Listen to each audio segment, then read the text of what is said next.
First Samuel 24.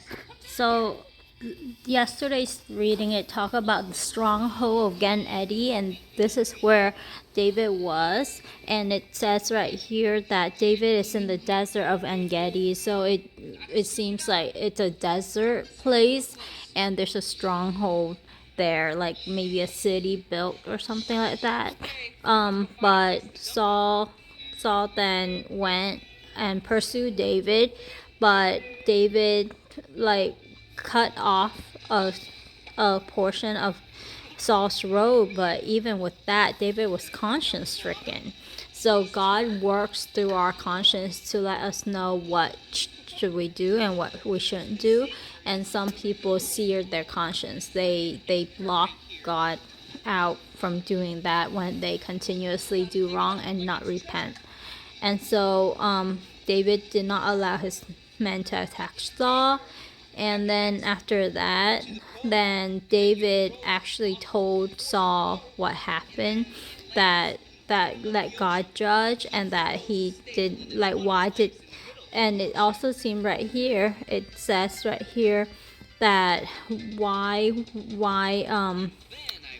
right here, why did he hear, like, some people like tell him, why do you listen to when men said David is bent on harming you? That means with Saul, there are people who are against David, who kind of like spoke evil about David within Saul's presence, and he's listening to these people instead of listening to his son Jonathan.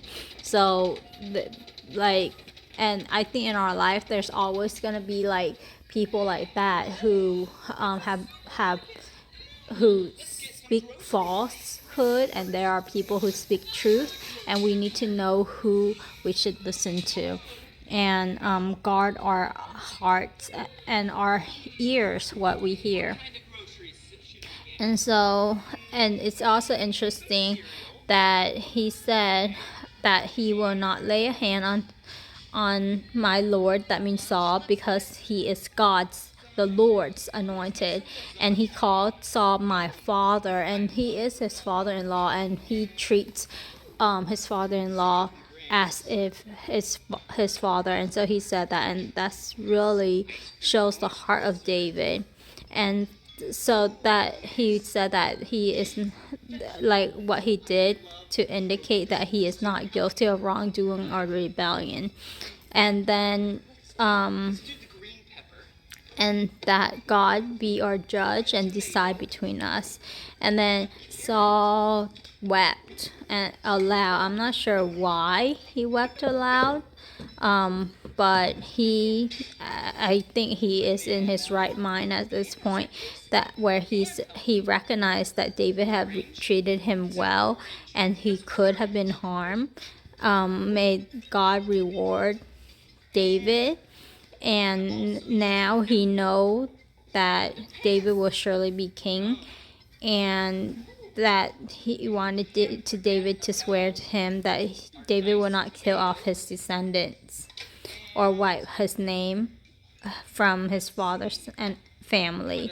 And David gave his oath, and Saul returned home, and David and his men went up to the stronghold.